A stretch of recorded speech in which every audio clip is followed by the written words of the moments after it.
Welcome to Circular Firing Squad. I'm Marty Gensius, a counseling faculty at Kent State University and host of Circular Firing Squad. We've got 6 members, 6 questions, 6 answers for each question. Questions are generated by each squad member, and they run from the factual to the funny. Let's find out who's with us tonight. I think we have a full team tonight, so this is going to be fun. Hey everyone, Eric Perry. I am a clinical faculty member at Southern New Hampshire University and the co-host of the Tech Savvy Professor. Hi everybody, Elliot Ingersoll, a professor of counseling at Cleveland State University and co-host of Apply Topically. Hey everyone, Jen Cook, assistant professor, counselor education and counseling psychology, Marquette University. Steph Martyr, doctoral candidate at Kent State University, practicing counselor and co-host of Grad School Deconstructed. And Gina Martin, doctoral candidate at the University of Iowa and adjunct professor at Northwestern University. We start off with our first question from Eric tonight. So let's get it off and rolling. So my question is, what mantra, saying, quote, or philosophy do you live by? And I think Elliot's our first response. Yeah, I had a couple responses to this. But the one I settled on is the probability of one person being right increases in direct proportion to the intensity with which others are trying to prove that person wrong. Jen. No explanation on that one, Elliot? Wow. Oh, there's some backstory, but,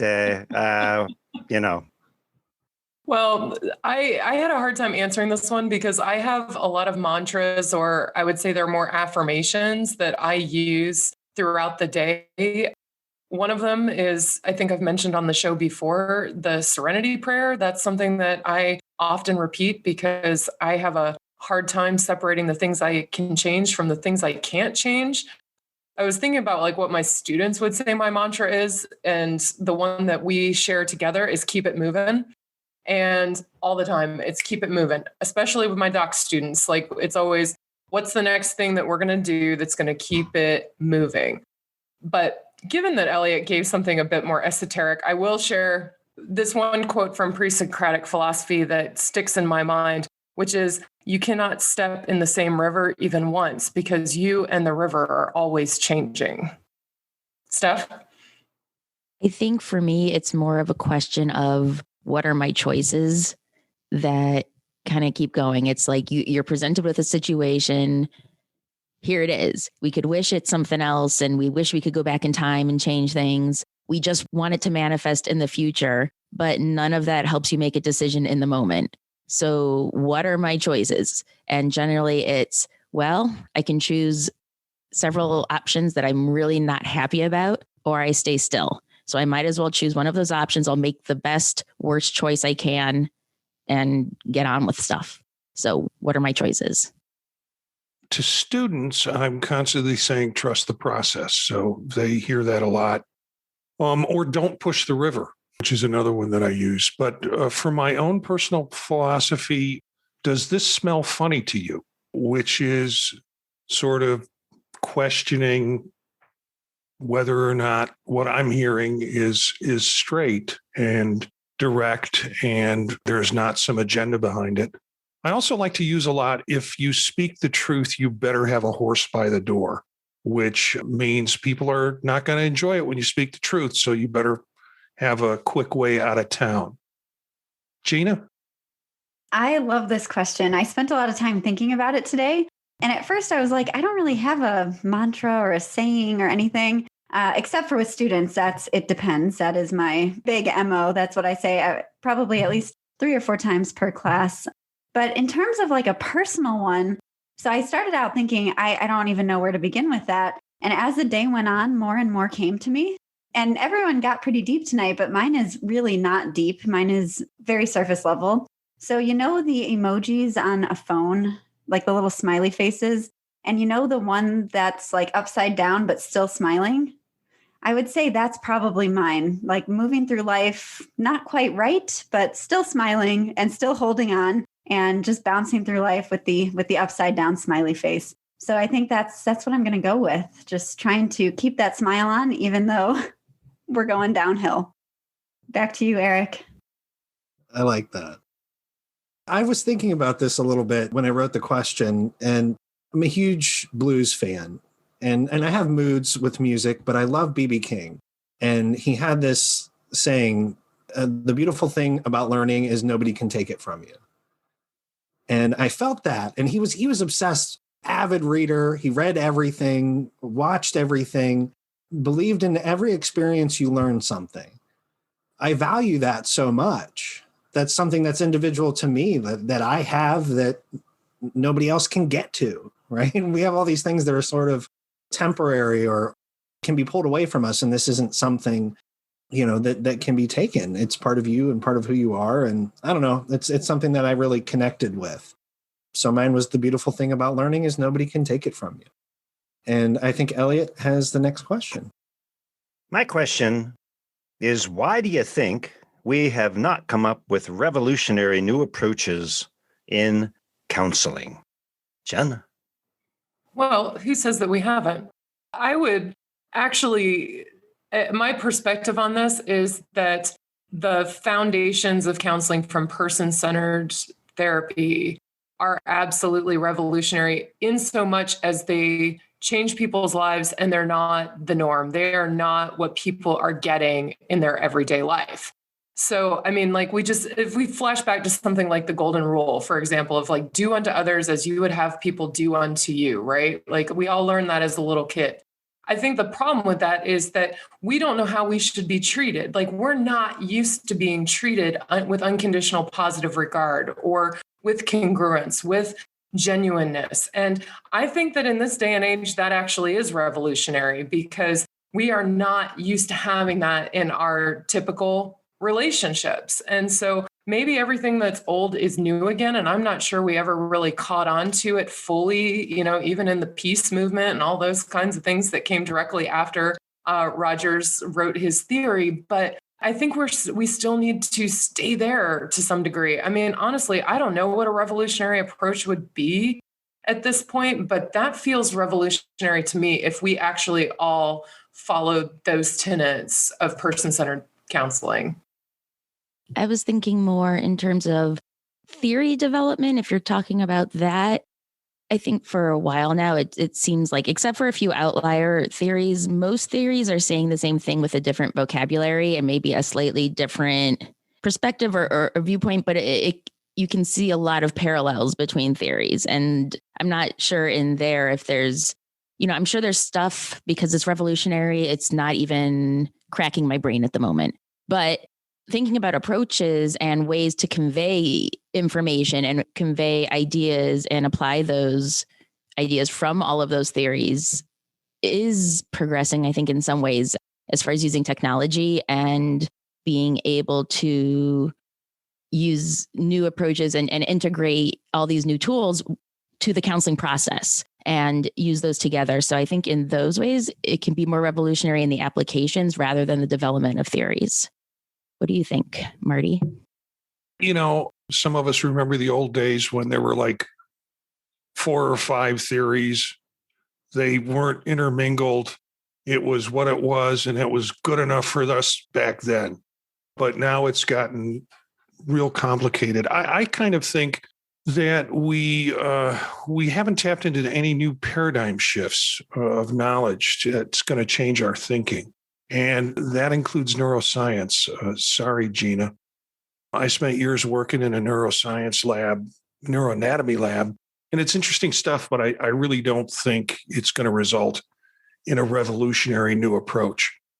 One area that I think would be interestingly pursued, and it would require us to have a shift in what we believe consciousness is, would be to pursue more transpersonal psychology and see if there's some way to include transpersonal psychology more so into our approaches and the impact it has in there. I think people see that sort of as kooks and spooks stuff, and they don't know how to blend that together.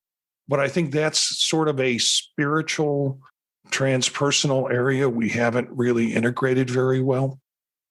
Gina? Yeah, so I really like this question because I think that there's so much to counseling, like Jen said, that is revolutionary. I think that human connection is the primary essence of what counseling is. And I think in today's world, that is something that is revolutionary and different.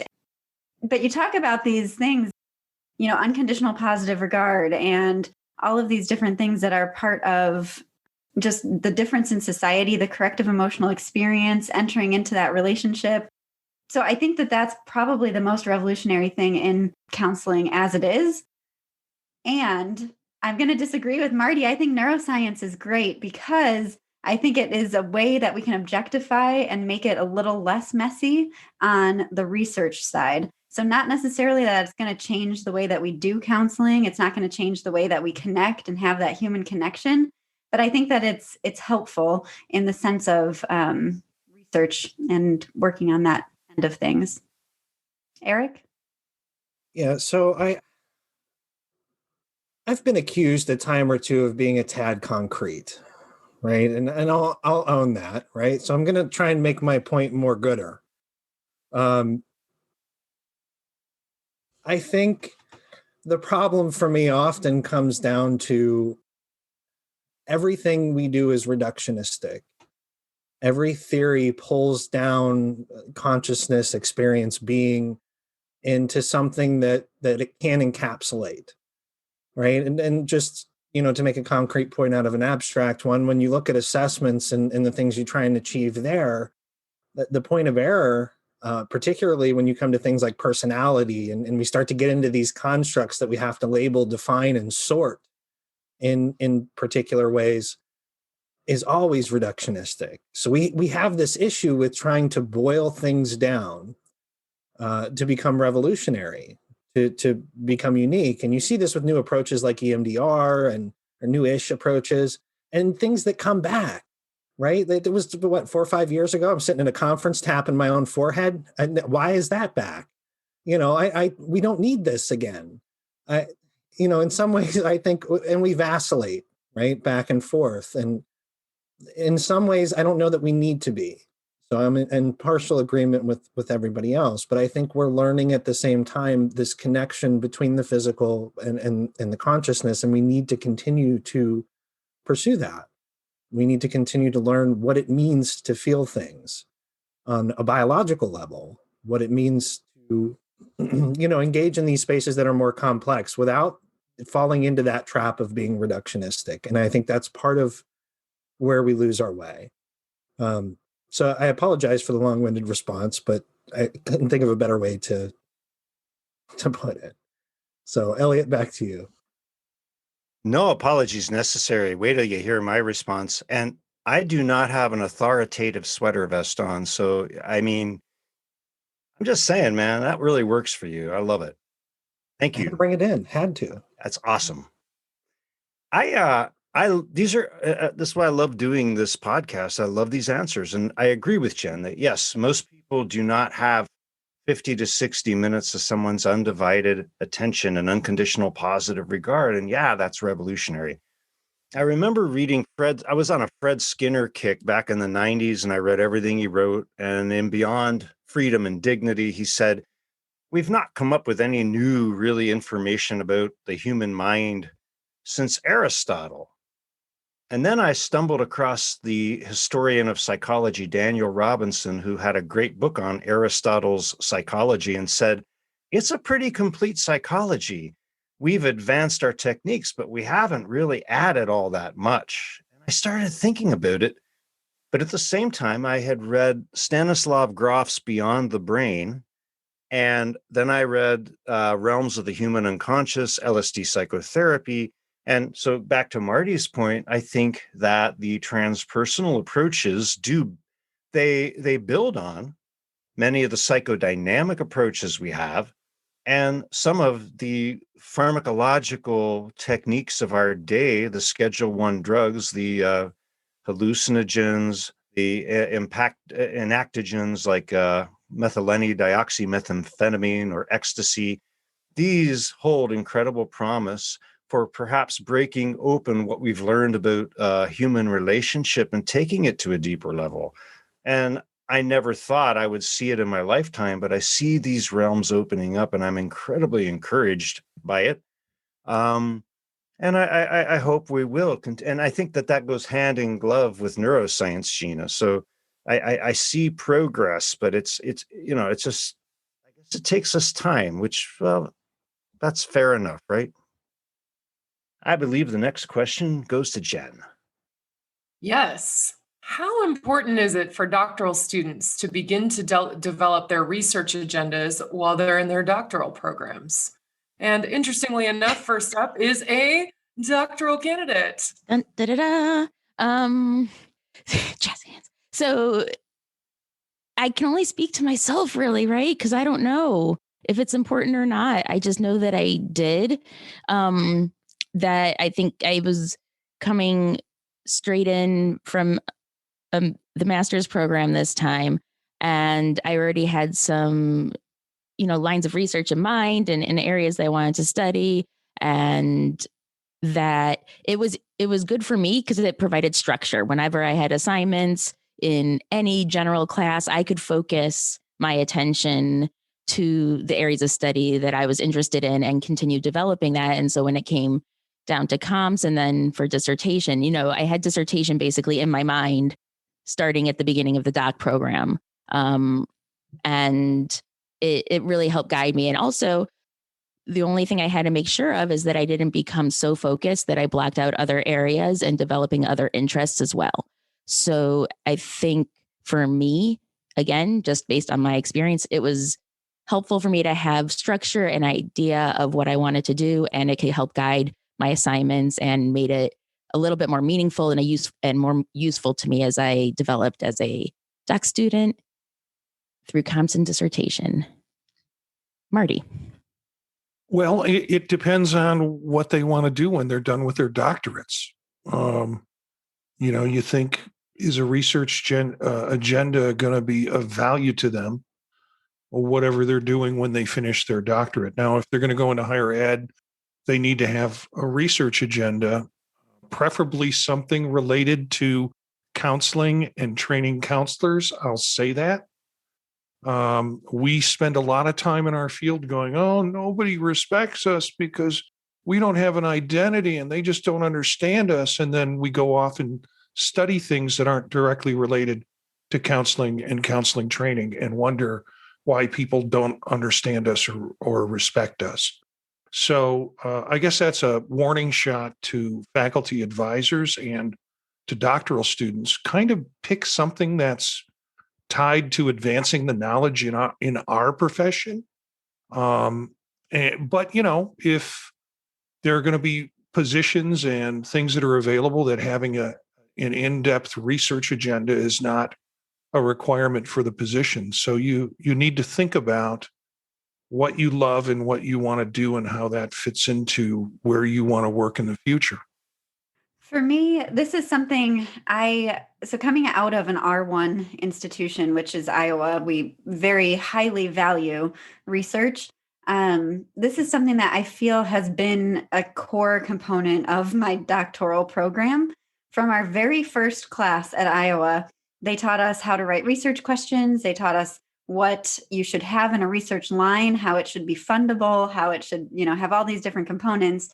And I remember as a very first year doctoral student being like, well, I have no idea what I'm going to be interested in. I have no idea what I'm going to study. I have no idea what is important to the field. I'm still getting my bearings on, how to do this and how to write papers and how to write research questions. And still in that class, the very first research question that I came up with is exactly what I'm writing my dissertation on now. And I think that was a really, really big benefit to my doctoral program, because from that very first research course, I have been able to turn out publications and I've been able to get that research exposure that writing the dissertation feels like a really big research project, but it feels manageable because I know the different parts and I know the different components. And going into it, I had the lit review pretty much done from all of those different successive papers across the way. So to me, it feels worth it at this point because I have this dissertation and I have a very clear research agenda that's potentially fundable, that's potentially able to expand and all of those good things. But I agree with Marty that it depends on what you want to do. I'm gearing up to go into an academic career. So for me, it's really beneficial. But for the advanced clinicians, it's maybe not as beneficial. So I think it depends. On to you, Eric. Yeah, I don't want to steal your line, but yeah, it does. It depends. I think the landscape of even higher ed is changing. There's a lot more diversity in the types of positions you're going to see. That focus on teaching, that focus on these kind of clinical faculty roles in which there's less expectation that you research, and more focus on the clinical end. I worked for a small kind of private, primarily four-year college. I've worked for large universities, R1s. And it really just depends. I think though that where folks get caught up is that the research agenda doesn't need to be this immutable, formed, solid kind of thing coming out of your doctoral program. It can change as you learn and move, right? And your research can sometimes dictate that movement. I know a lot of people who have started their research, who've moved their research agendas towards their findings or towards areas of interest that may be, collected or close to what they kind of set out to do. But as they continue to do that work, they found other areas of interest. And I think it can grow, it can move and change based on your experiences. I love to tell my students that I refuse to work with children.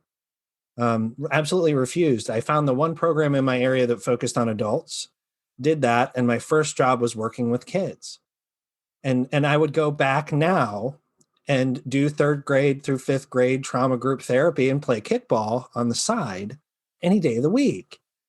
You don't really know sometimes until you explore, until you get that time in.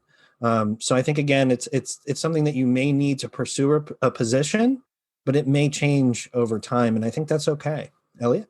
I'm loving the question and these answers. When I first read the question, I started feeling like I was a wee bit of a Studebaker in terms of where the world is now and how I came in. In the late 80s, early 90s, I was coming out of candidacy for the Episcopal priesthood and like, oh, that's not going to work out. And then I got accepted to a doc program, and I had this interview with these three white males. They all had suits on, and they all sat behind a table. And the chair, it was like a scene from the Terry Gilliam movie, 12 Monkeys. The chair was like 10 feet away. Thank God I had my hearing then. And I was like, this is a straitjacket. They were telling me, here's what you could actually work on in our program. And I'm like, well, this is not going to work at all. I wasn't saying that. I was screaming inside and just ugh. And then I met my mentor and I enrolled at Kent State. But I enrolled and I said, yeah, I'm going to pursue what moves me and what I'm interested in. And yeah, if I get chucked out, I get chucked out, whatever. But that was the counseling and spirituality. And that was something still very dear to me, but along the way, I learned more about physiology of behavior, neuroscience, psychopharmacology, and I evolved in a lot of my research interests. But going back to Stephanie's point, every paper I had to do in my doc program, it was about counseling and spirituality. Even if it was like an elective course, I think it was one education course about learning to read. I was like, well, reading theology and reading about mystical experience. It was like everything had to do with that. And by the time I got to the dissertation, I had a load of papers and references. And I was like, yeah, this is what I want to do. And it was delightful. I think everybody has to keep flexible because I don't know. Yeah.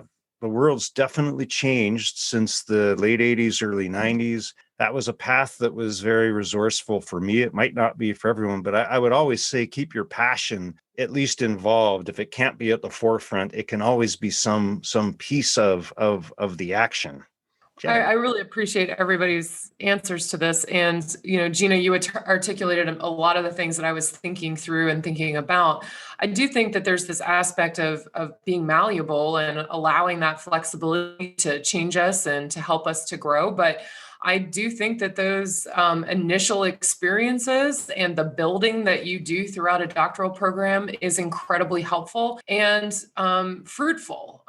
There's another underlying thing. I answered the question, but I want to say that I'm hearing something else underlying here about the types of jobs a person might take. And even that some are pursuing a PhD in counselor education for reasons other than academia, advanced practice. I don't know if I'm fully on board with that, just because it seems like a lot of time out of the workforce to get some additional skills that really you'd probably pick up doing, continuing education and whatnot. But that's kind of my own philosophical position. But the issue with research that I struggle with is that what Marty was talking about in terms of us moving forward as a profession, we all need to make that contribution, whether we're a master's practicing counselor, whether a person is, only in a teaching only, quote unquote, I'm using my air quotes here that nobody can see, a teaching school, if you're in a clinical line. And it doesn't mean that you're publishing at the rate that those of us who are in an R1 or an R2 are doing, but that there is contribution that's coming, especially for those who are working in the field, because we do need that empirical evidence to continue to propel us forward, whether it's with best practices, evidence-based practices, that's absolutely necessary. So we don't require research for our master's students in my program, but there's a lot of them who are engaging with it with faculty and honestly coming up with ideas on their own and pitching it to faculty. And I love that spirit because I really do see that as the future for our profession. So I in terms of doc programs, incredibly important in terms of pushing a person forward and helping them to have the underlying foundational work to be able to do their dissertation, but also something to take with them. Because that idea of double duty, I find it really important that you're able to, start off with an idea in a class and then move it into the dissertation and then be able to publish something, but also be able to do some presentations and maybe even become an expert in your community on a specific topic and be able to share that. So that's my motivation around all of this stuff. Switching gears a little bit, who's your most memorable college roommate or friend if you didn't live away from home when you're in college? And are you still friends with them? No, I'm not. I think we parted after our first year and I never saw him again. My college roommate, and I can't remember his name. I was trying to remember his name, but he was a pre-med major and he came from a suburb of Chicago and we were both living in our freshman year in the men's Catholic dorm. He got into the university just barely with a really bad grade point average. And a lot of guys in the dorm knew him because he was into gymnastics. But he had such a bad grade point average. The only college he could get into was the College of Education. Yeah, remember those days when we were sort of the bottom of the pool, gene pool in terms of the College of Education. So people got into the College of Ed, but he took all pre-med courses. So he studied like a nut, didn't decorate his room or anything that you do as a roommate. I over decorated my side to try and piss him off, but he just wanted to study. And he was quite the loner, had one very weird habit, and this is what makes him memorable. On Friday nights, he'd walk across town, a good walk, maybe half-mile walk, to go to the liquor store and buy a 12-pack of beer. He'd come back to the room and I'd be out going to movies and hanging out with friends and seeing things. And I'd come in the room. All the lights were turned off. His feet were up on the radiator. He would be polishing off this 12-pack of beer and staring out the window and watching people walk up and down the street. And he basically drank until he passed out. He was a good roommate, though, because all he did was study. So there was no goofing off in the room, and that forced me to study, which I needed to do in my first year in order to have a second year at college. Gina? I have so many stories from college. I lived in a dorm with a bunch of girls, and there were 8 of us in one suite at Pepperdine in California. And I knew no one going out there. So I did the Facebook group matching for roommates. And I met this girl. Her name is Jeannie. And we both bonded over a mutual love of peanut butter. So we decided to be roommates because of that. And you would think that's not necessarily the glue for a very solid friendship, but we are still friends. We still talk every single day to this day. And it turned out I was actually allergic to peanut butter, and we would eat it by the can, like it's not a can. What is it? Like by the bottle of peanut butter. And I think the term you're looking Jar. for is jar. Oh. there we are. The very scientific, yes, the peanut butter jar. So we would eat that straight out of the jar. And one night I ate an entire jar of peanut butter and had to go to the emergency room. And Jeannie was with me. And that's how we figured out that Gina is indeed allergic to peanut butter. So that is my most memorable and favorite roommate. And we are still friends. Every day we talk. Eric. That's awesome. My wife and I lived together our what would be her junior year, my sophomore year. So we got an apartment off campus, and I'm actually going to talk about our neighbors. We met them while we were moving in, and they had a striking resemblance to two people in popular culture. And I didn't want to say that right off. So I just struck up a conversation and said hello. And they responded exactly as you would expect these two people to respond. To a T, looked exactly like Ozzy and Sharon Osbourne. And he's complaining and cussing about a burrito, if anybody remembers the show. And, she's doing the whole shut up, Ozzy, and it was hilarious. It was fantastic. And I could smell the alcohol. I could sense just the libations that they've partaken in that particular day, but they were hilarious and they were fantastic. And come to find out that was their full-time job. They were impersonators and put on shows in the area and did all kinds of things. And we would see them just, out in the hallways, and they never broke character.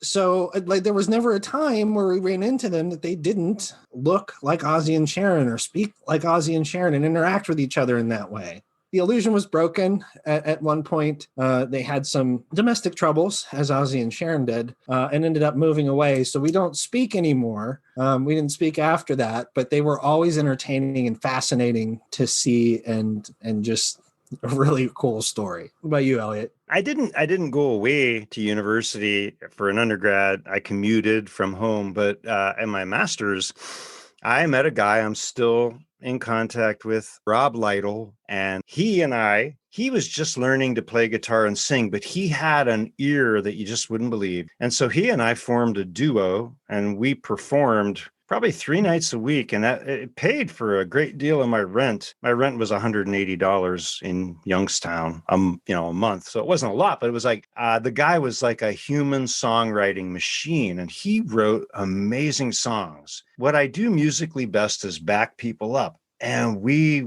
just went on that tear. And then he and another friend of ours went around the country, and then I took them up to Canada to show them all the places I'd been in Canada, And we had a guitar, and we backpacked, and we had a Greyhound bus pass, and just a delightful time. We formed a band at one point. It broke up for the same stupid reasons. But what was really delightful is that we had differences. We worked them out. And in 2015, I was playing a regular gig in Kent, and Rob, he was heading to Austin for a music festival, and we did a reunion gig. And we said, oh, well, we'll just go back and forth, each play a song, whatever. But it turned out he was playing originals from the 80s and 90s when we worked together. And it was like, talk about your neuronal memory. It just all came back. And we're like singing these songs and we're nailing it. It was so fun. And it was just like, wow, there was something there, and it never left. And so, he's still writing songs and traveling around not with the pandemic, but just a brilliant songwriter, a brilliant musician, and someone I'm very grateful to have known. Jen. Well, I had scads of roommates in my undergraduate time period because I lived in I went to a college where you had to live on campus unless you lived with your parents until your senior year, and then you were allowed to live off campus.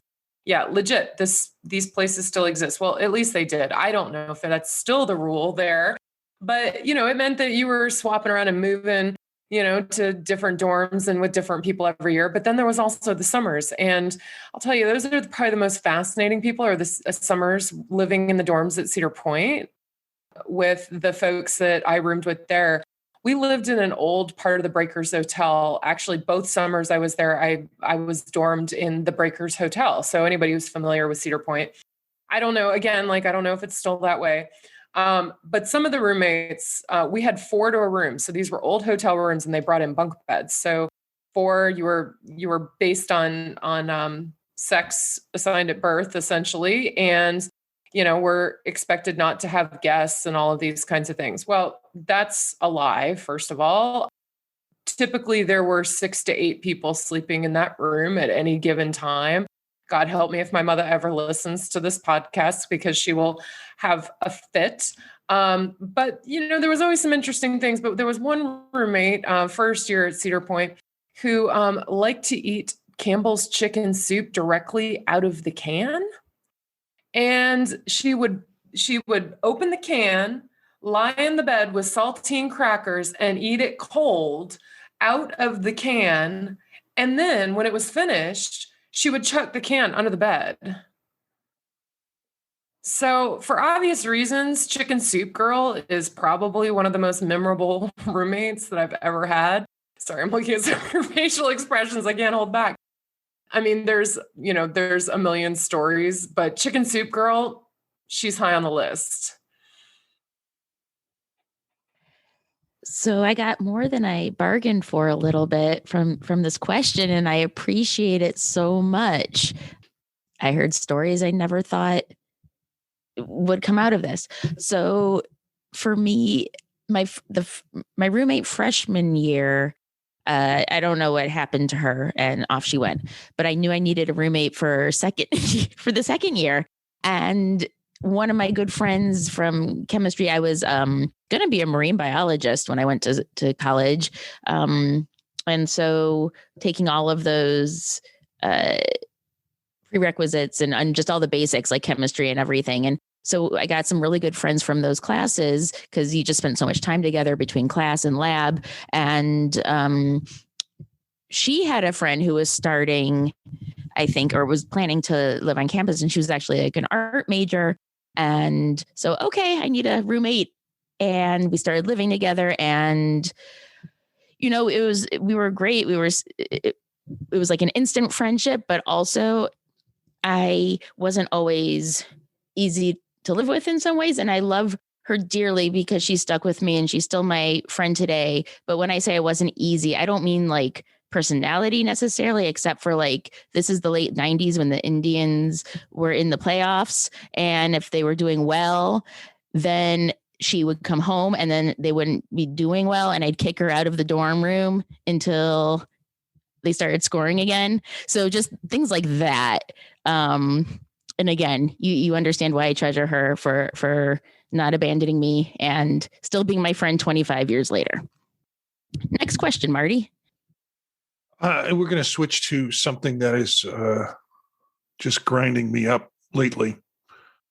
The question that a lot of people are talking about. I know Eric says to hell with the pandemic, but this question comes from experiences. And I'm just curious your take on this. What do you believe is the likelihood universities will be face-to-face in the fall? As we start to see people being vaccinated, as we start to see some of these trends, I'm hopeful, more hopeful than I have been, but still very uncertain and skeptical of that decision. I'm pretty sure Iowa plans to go full force ahead, but yeah, so hopeful but skeptical. That's where I'm at. I think it's complicated. There's so much we don't know. There's so much still happening. I think if they can, they will. I think a return to normalcy or something that looks like it is what folks want and what universities want. I've heard enough from my students and peers and colleagues that, they want this to happen. But I think at the same time, we just don't know. But I think the push will be there. Part of what concerns me most, though, are these kind of hanging questions that we have. And, what's going to be the policies? Who's going to be required?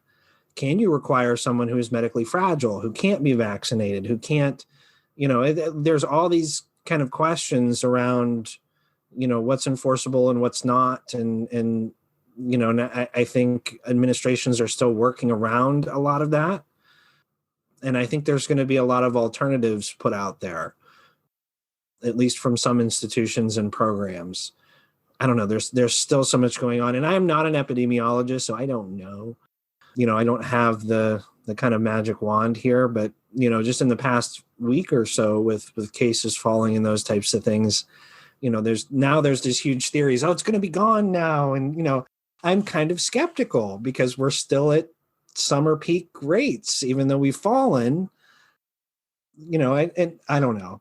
I think I get myself spun out in it and almost don't like to contemplate it. I'm almost more comfortable to just wait and see and hope that the science will dictate what we do. Well, I'll kind of paraphrase first answer to tonight's questions. I think there's an inverse relationship between face-to-face teaching and residential campuses. Where I work, we're mostly a commuter campus. I went back in January and I taught half face-to-face, half my students are Zooming. And I shared with the squad, I'm coming out of a 3-week battle with COVID. My partner went down first, and she works at a place that is pretty lax about mask requirements, and she got sick first, and we think she probably got it there. I mean, you don't know. But I got to tell you, for my own mental health and what I believe is what I am capable of pedagogically, getting back in front of, even if it was 15 students, was so important to me. I'm going back this week and I'll be back in the fall. I cannot do it over Zoom. And that's just my own personal thing. I'm the only one in the department, and that's totally cool. A lot of people have very good health reasons for not going back, but we also have I think a good protocol. I run into nobody on campus. Everyone's socially distant. We're wearing masks. And I still feel that as far as you can make it safe, it's safe. But of course, we are not a residential campus. And as I've pointed out on multiple occasions, there's no places to go party where I work. The only places are down the road at Playhouse Square, and it costs way too much to park and buy a drink. So there's an advantage in that. But I think, a place like Miami of Ohio, Kent, where there's a lot of residential action, it would be far more challenging. And I think going back to Eric's point, yeah, it's really complicated. And each campus needs to look at the realities of student activity and the science and try to make a decision that is going to be in everyone's best interest. And that's hard to do. Another long answer from Elliot. I'm making up for being gone last week. I have to have twice as much time in my answers. I'm sorry about that. Fill the void, Elliot. I answered actually it took a very long answer last week, and I said I was filling the void of you being absent. So, you were with us in spirit. I'm really trying hard to bring down my anger around this question, because some of us never left in person. Okay. And I know that I'm speaking from a personal perspective, but I'm also speaking for a lot of others out there who did not have a choice. The science did not rule the day. It was, and we're, a lot of these are residential places, and that they were chasing dollars rather than health. You can say all day, oh, look, our numbers aren't that bad, or they're distancing, or we've told everyone to wear a mask. Okay, y'all. We are in the midst of a pandemic. We need it to stop. This whole thing about variants, again, I'm not an epidemiologist anymore than Eric is, but we understand the science that the more exposure there is, the more variants get created. This is not hard to figure out. So when thinking forward to fall, of course we're back in person because so many people never left. And for those out there who had choices, bless your hearts. And I'm really grateful that you did. And I hope that it helped to keep your families, your communities, and your students safer. And by the same token, we have shown another face of capitalism, or maybe just the same ugly one, through this pandemic that has been incredibly disturbing to me across the country. Yeah. All right. Mic drop. So I guess my answer to Jen's point, unfortunately, to some degree, is they'll just keep doing what they've been doing. Those that have been open, I see no reason why they would be deciding to close now. And probably the trend would be towards trying to open, but it's February still. And we don't know what it's going to look like in the summer. I mean, hopefully the trends continue and numbers start to decrease and it gets to that place. But I'm not really privy to conversations in universities and all of the admin and, and all of those decision making meetings and where they're going. But I would hope that if anything, which we know probably won't happen, but a lot of universities would use the data that's there and the science to make those decisions and keep people as safe as they can even now moving forward. Marty.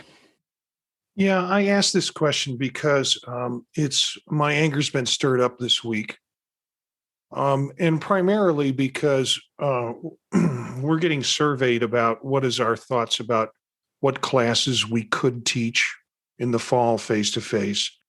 And nobody's going to make us do it, but they really would like to get at 50% face-to-face. And I thought, well, what are my options? If I teach group work, do I want to be in a room with 10 people that they're separated by 6 feet? They're all wearing masks and we're doing group.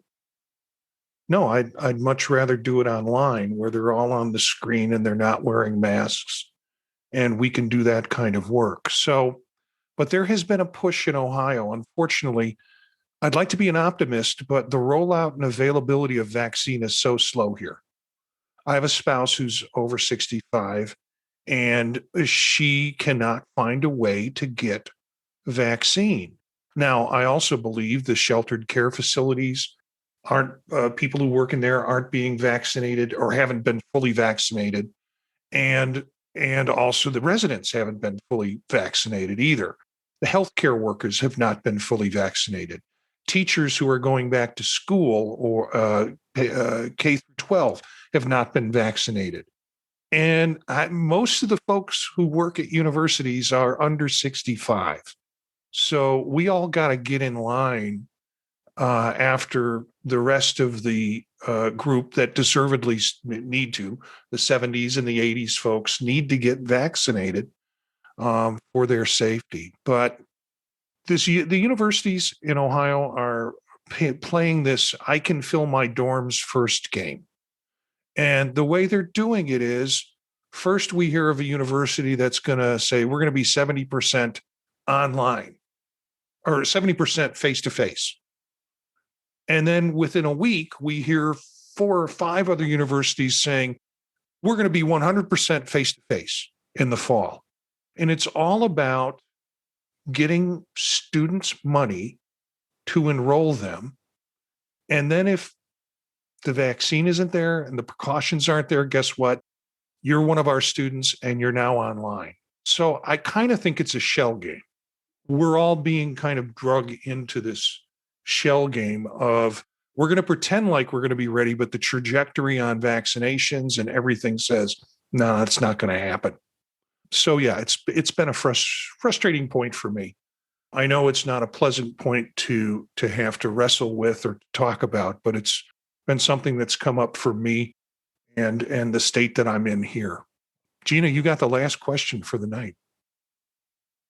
Yeah, so this question was born out of my life right now. I'm fully immersed neck deep in dissertation dilemmas and disasters and distress. And something so I'm in the middle of writing chapter 4. It's pretty much done, but I want to ask this to all of you. What was your least favorite or what is your most dreaded part of the dissertation process? Eric. Defense was it. everything else was work. And I mean, there was other stuff that was a pain. There was politics. There was, my chair arguing with the other members, and just the back and forth. And, there was definitely parts that were painful, but defense was it for me. And I think part of it was my own stuff. I had worked myself into such a frenzy over it, thinking that if I didn't pass, it was over. And I remember passing, they stand in the hallway so we can talk about your fate. And then, they do that. And luckily they were relatively quick, brought me back in, gave me my decision. And I had a few friends there supporting me. And I remember just I couldn't be excited. So I had strung myself out so much that I went home. My wife had, dinner, cake. The kids were little and they were excited. They just didn't really know why. And I couldn't really be fully present. And, I had some conversations afterwards, and they're like, if you fail, you get to try again. It's not just over, right? But I had placed this expectation, and I had worked myself up to it so much that I placed so much inherent value on it. I was down for days afterwards. It took me days to recover.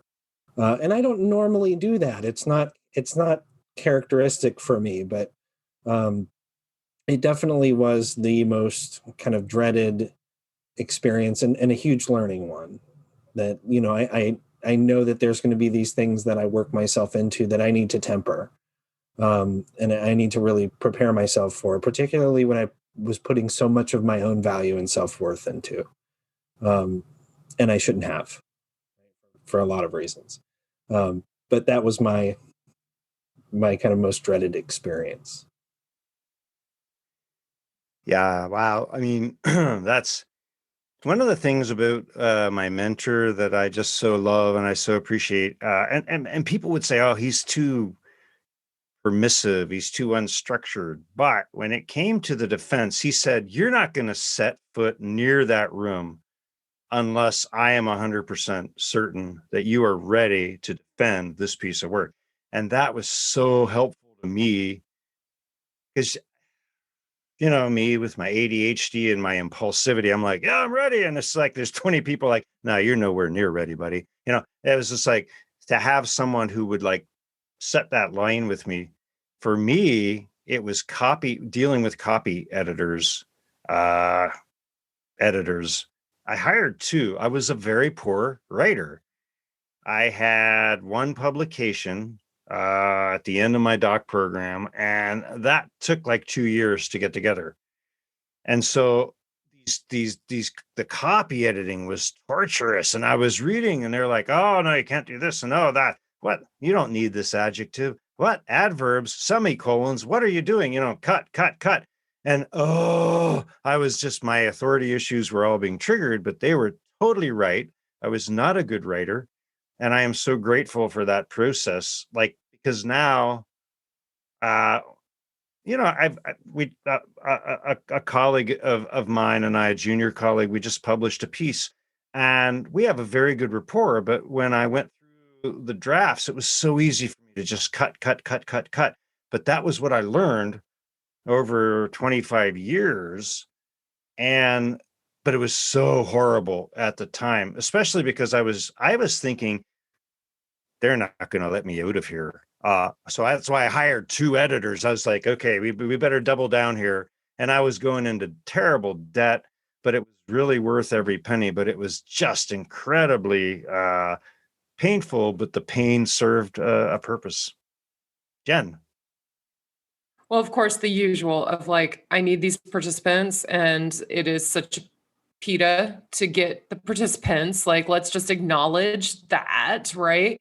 But the other thing was this. Okay. So at the end of my comprehensive exam, we were at ACA in Cincinnati, and I was trying to finish my comprehensive exam because it was a take home, and I was on a time limit. And I was like, okay, I'm going to finish this up while I'm in the hotel room in between sessions and whatnot. Okay. So I'm like, within like, I would say 48 hours of turning in my comprehensive exam, and my friend and roommate, she said, "Oh, I just saw this book online by William Liu. Did you know he had a book?" And I was like, "No." And this is the book where my dissertation's on social class, and this is the book where he revises the social class worldview model. And I didn't know that there was a revised version.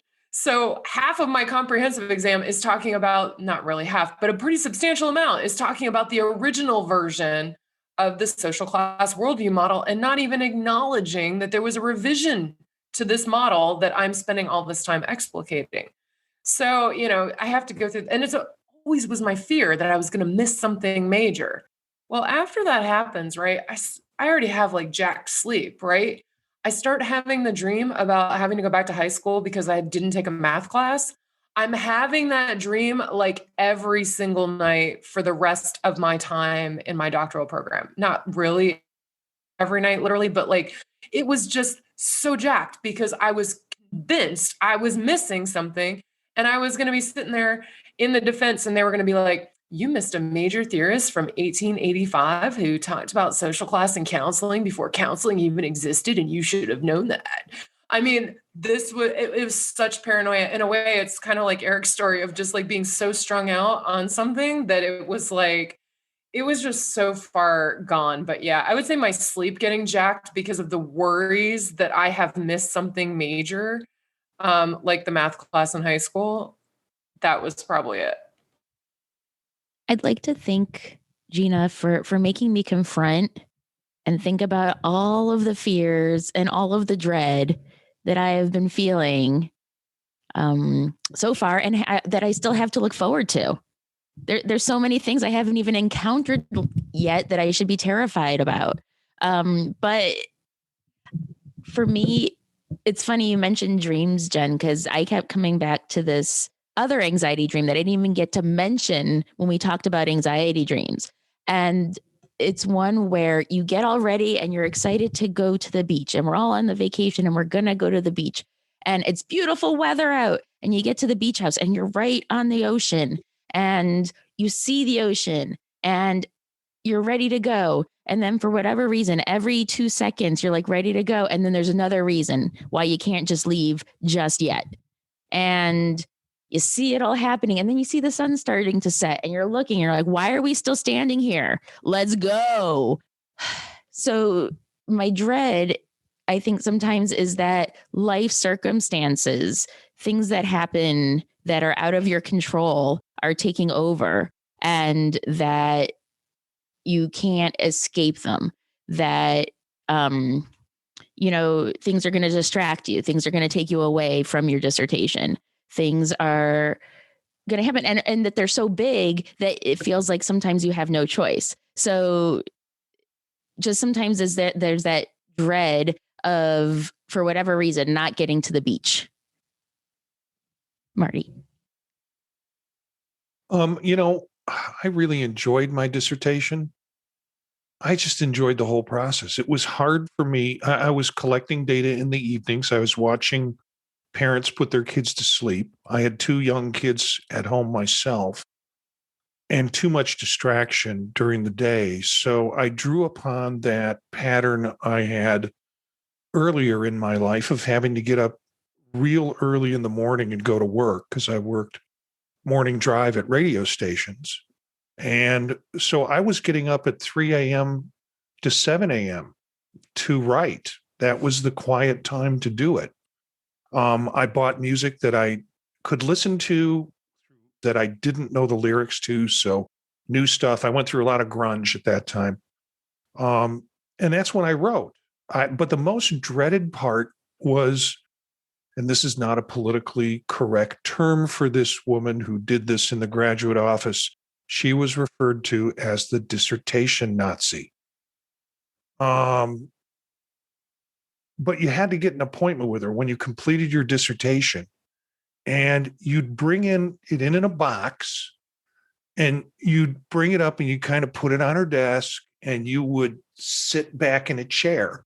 And as you look up, you notice on her hat rack, she has a drill sergeant's hat. So you knew you were in a place where, and you'd heard stories, the urban legends about her were just incredible. It's like, she doesn't want to hear about your dissertation. You know, don't disagree with her. Don't interrupt her.